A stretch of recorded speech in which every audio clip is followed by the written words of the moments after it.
शबरीमलाई कईयों अय्यप्पा स्वामी जाते हैं तेलंगाना और आंध्र से। तेलंगाना के मुख्यमंत्री से मेरा निवेदन है कि कांग्रेस की सरकार है आपकी, और केरला में भी जो सरकार है वो आपकी दोस्त है। तो हमारे केरला के मुख्यमंत्री जी से हमारे तेलंगाना के मुख्यमंत्री बात करें। 10 एकड़ लैंड आप उनको मांगना है, क्योंकि जब तेलंगाना और आंध्रा के अय्यप्पा स्वामी दर्शन के लिए जाते हैं तो उनको बहुत ही नीची नज़र से देखा जाता है। तो अगर 10 एकड़ में तेलंगाना भवन बनेगा तो वहाँ पर खाने की भी व्यवस्था होगी और रहने की भी व्यवस्था होगी। यहाँ काम तेलंगाना के मुख्यमंत्री जी को करना है, ये मैं निवेदन करता हूँ। साथ ही साथ आंध्र प्रदेश के मुख्यमंत्री जी भी निवेदन है कि आप भी एक केरला के मुख्यमंत्री को पत्र लिखें। अगर 2 मुख्यमंत्री मिलकर अगर 10 एकड़ लैंड अगर वहाँ की सरकार से मांगेंगे तो 100% ज़मीन मिलेगी, इतना मुझे विश्वास है।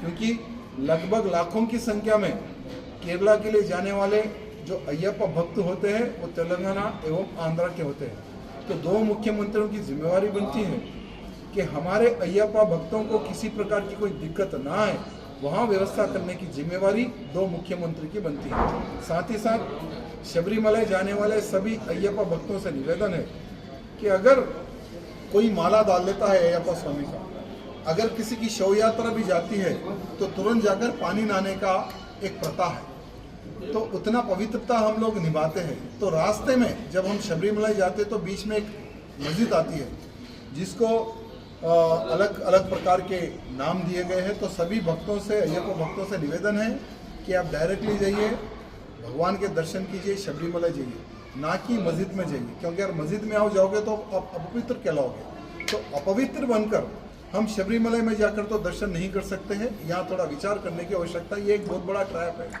यानी वहाँ की सरकार ने एक बहुत बड़ा एक व्यू रचा है कि जो भी शबरीमलाई में आता है वो यहाँ पर सेकुलर बन के जाना है। उस प्रकार से एक सेकुलर का पार्ट पढ़ाने के लिए ही ये सब व्यू रचा गया है। तो उसमें हमें ट्रैप नहीं होना है। जो भी अय्यप्पा भक्त शबरीमलाई जाता है, मस्जिद में ना जाकर सीधा शबरीमलाई कार्तिक स्वामी जी के, अय्यप्पा स्वामी जी के दर्शन करके डायरेक्टली घर जाते हैं और दूसरे मंदिर जाते हैं, आपकी मर्जी। लेकिन मस्जिद में जाना अलाउ नहीं है। ये थोड़ा आप लोग विचार करना है, ये मेरा आप सबसे निवेदन है। शबरीमलाई कईयों अय्यप्पा स्वामी जाते हैं तेलंगाना और आंध्रा से। तेलंगाना के मुख्यमंत्री से मेरा निवेदन है कि कांग्रेस की सरकार है आपकी, और केरला में भी जो सरकार है वो आपकी दोस्त है। तो हमारे केरला के मुख्यमंत्री जी से हमारे तेलंगाना के मुख्यमंत्री बात करें। 10 एकड़ लैंड आप उनको मांगना है, क्योंकि जब तेलंगाना और आंध्रा के अय्यप्पा स्वामी दर्शन के लिए जाते हैं तो उनको बहुत ही नीची नज़र से देखा जाता है। तो अगर 10 एकड़ में तेलंगाना भवन बनेगा तो वहाँ पर खाने की भी व्यवस्था होगी और रहने की भी व्यवस्था होगी। यहाँ काम तेलंगाना के मुख्यमंत्री जी को करना है, ये मैं निवेदन करता हूँ। साथ ही साथ आंध्र प्रदेश के मुख्यमंत्री जी भी निवेदन है कि आप भी एक केरला के मुख्यमंत्री को पत्र लिखें। अगर 2 मुख्यमंत्री मिलकर अगर 10 एकड़ लैंड अगर वहाँ की सरकार से मांगेंगे तो 100% ज़मीन मिलेगी, इतना मुझे विश्वास है।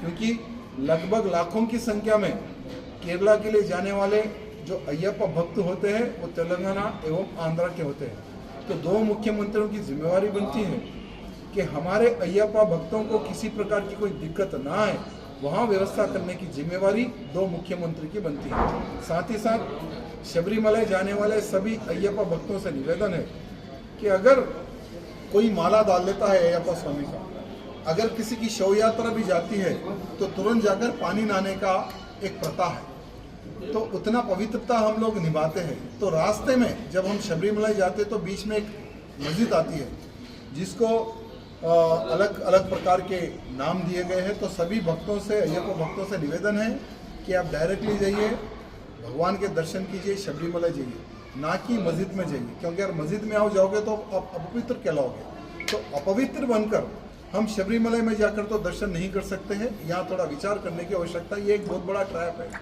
यानी वहाँ की सरकार ने एक बहुत बड़ा एक व्यू रचा है कि जो भी शबरीमलाई में आता है वो यहाँ पर सेकुलर बन के जाना है।